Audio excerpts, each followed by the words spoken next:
Let's now, ladies and gentlemen, put the spotlight on startup of the day. That is Gurugram-based Wealthtech startup Centricity, which has raised $20 million in a seed funding round led by Lightspeed India Partners, with participation from returning investors, Burman family office, Shantanu Agarwal, including MS Dhoni's family office, Oyo's Ritesh Agarwal, and of course, NVIDIA's Vishal Dhupar, amongst others. So how will the funds be deployed and what's driving interest in Wealthtech segment? We're now joined by Manu Awasthy, the founder and CEO of Centricity, now with us to answer all of those questions and more. Manu, thank you very much for joining us this evening on Startup Central. First things first, I want to understand from you, how are you looking at deploying these funds, and tell us more about the fundraise.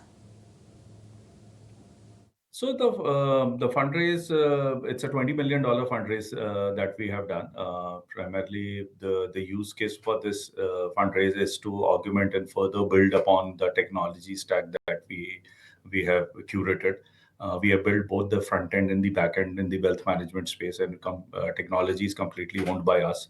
Now we are further pivoting ourselves towards the generative AI modules in this, and a large amount of our money will go towards either some acquisitions, inorganic growth on the technology side, as well as building a bigger team from 75 to, let's say, 150 on the technology side.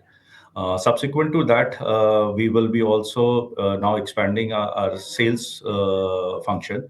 So on the One Digital, which is our B2B2C platform, currently we have 27 offices. We will be now adding another 125 offices, taking our operations to roughly around 125 to 150 locations in India, which will mean probably we'll be adding around 250 salespeople on Invictus, which is our Ultra HNI platform, where we work with families who have minimum 100 crores of financial portfolio. We'll be roughly adding around 40 to 50 private bankers in India. In addition to this, we are also adding three business verticals to our entire proposition. We are getting into insurance. It will be an insurtech platform. It will be a broking tech platform also. And plus, we are also on the way to build first of its kind of a tech solution or tech first platform for global Indians or the NRIs who wish to invest into India. So primarily, this is all a growth capital for us. We have been operatingly very, very efficient. So this entire money has an allocation to specific projects, as one would call it, that will help augment the growth of this entire Centricity as a business over next 2 to 3 years.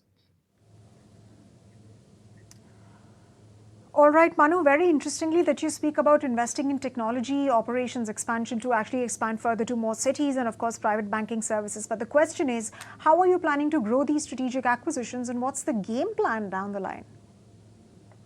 See, strategic acquisition, we are only looking on the technology side, on the simple theory, buy versus build, because technology is something which changes fast, and some people have done in smaller genres, some very boutique and bespoke work. We are very happy to pick it up and get it aligned to our path to develop the tech platform. Apart from that, from a business development side, we are firmly on the path of a green shoe development. We will always remain greenfield, and we are not looking at any acquisition on business, because the amount of money that we will spend on acquiring any business, we strongly believe with the kind of a platform that we have built and the entire operating structure we have built, we can actually do the growth in just a period of 1 to 1.5 years at 1/4 or 1/5 the cost of really acquiring any other business. So definitely acquiring a business on the business side is not on cards. But yes, it's only and only going to be around technology side. Right. Right, Manu. And what are your financials then looking like? And what is the kind of target that you've set for yourself aside for growth? So financials, if you look at it, we are looking at in the current financial year roughly around 50 crores of revenue, 45 to 50 crores of revenue this year. Next year, roughly between 120 to 150 crores of revenue. From a 5-year perspective, we are looking at almost 700-800 crores of revenue with at least 100 crores of PAT.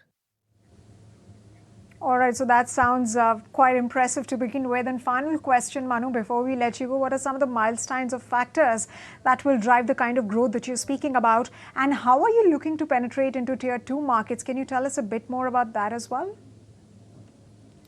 So, tier 2, tier 3, tier 4 cities and towns are our biggest pie of opportunity, as one would say.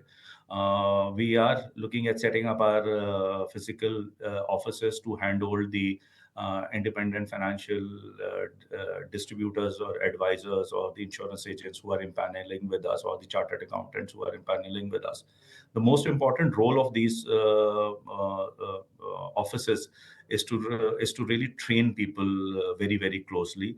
While digital platforms are there, but nothing still beats the in-person framework where 10, 20 people are brought in into our offices and common places where we can address a large crowd.